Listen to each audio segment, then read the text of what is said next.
So the Public Accounts Committee of Parliament has been sitting, and then they've been looking into numerous irregularities as captured by the Auditor General's report. And one of the findings this year is, the rot at the National Sports Authority, and then many other things. They bring a lot of things to the public realm so that the public will be aware that this is what is happening in various institutions, and then at least if nothing is done, but the public gets to know. So now my point is, I'm not trying to shield Parliament from criticism or anything, but I hold the view that Parliament is the most criticized public institution, or is the most criticized arm of government, when the actual problem is with the executive. Because Ghana is, we practice an executive presidency, and the president wields a lot of power. So the point I want to make is that Parliament could do better. Yes, that's a fact. But from what I have witnessed, I think Parliament is doing a lot that the citizens don't know. So there are still some citizens that think that Parliament is all about the chamber, what they see in the chamber. The sitting, Mr. Speaker, and then the MPs get up and speak. But that is just, let's say, 30% of parliamentary work, or even 20%, because much of the time is spent on the painstaking committee works. And the Public Accounts Committee is just one committee. I think the public ones we normally see is the Public Accounts Committee, and then when we have a special committee on a particular issue, or appointments committee. So those are the ones we see. But we have Health Committee, we have Education Committee, we have many other committees, and they sit and do thorough work on budgets and legislations and a whole lot. They also have oversight responsibilities on the institutions. So they do field trips to the committee. Whatever field the committee is has oversight over, they do field trips. But the most important thing is that much of the work of an MP is spent in committee that they are assigned, and sometimes you can sit in committee meetings. It can take hours and hours. And especially when it comes to drafting of legislations, it's a painstaking process, because each sentence has to be looked into, and even the little bit of ambiguity taken out and all those things. So parliamentary work is a whole lot more than just what we see during debates in the floor of Parliament. And I think if we understand it this way, we can still, yes, demand more efficiency and accountability from the people's representative, but at the same time appreciate that it is not just what we see in the chamber that they do.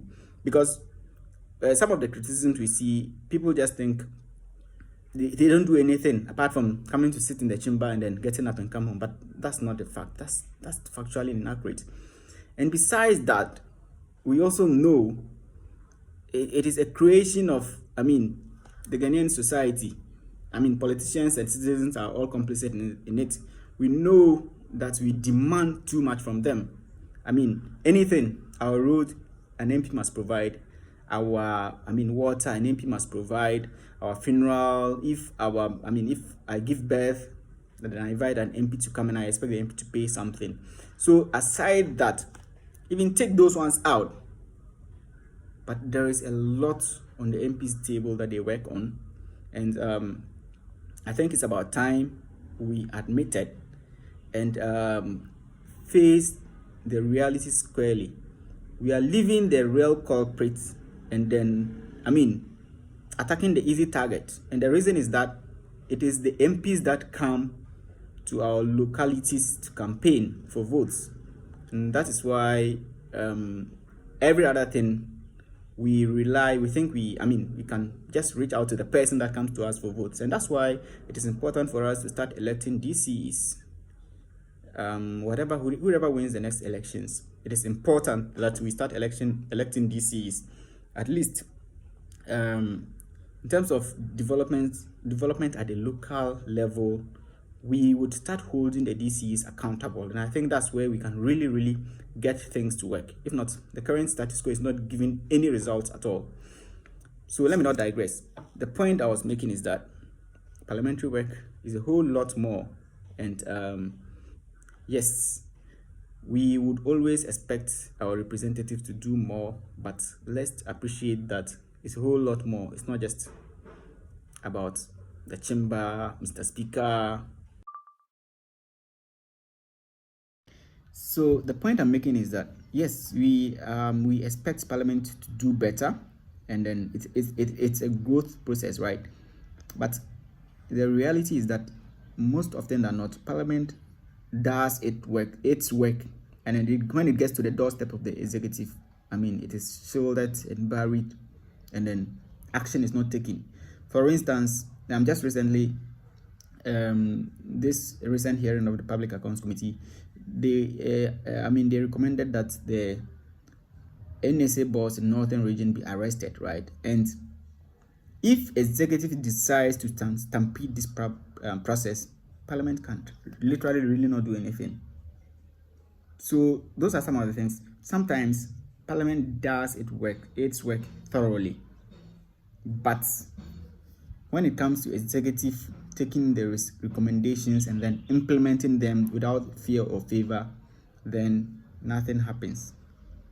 So for me, because I know the kind of power the president holds, because of our executive system of presidency, if we want anything better from our public space, and if you want the country to be better, then we should put all blame.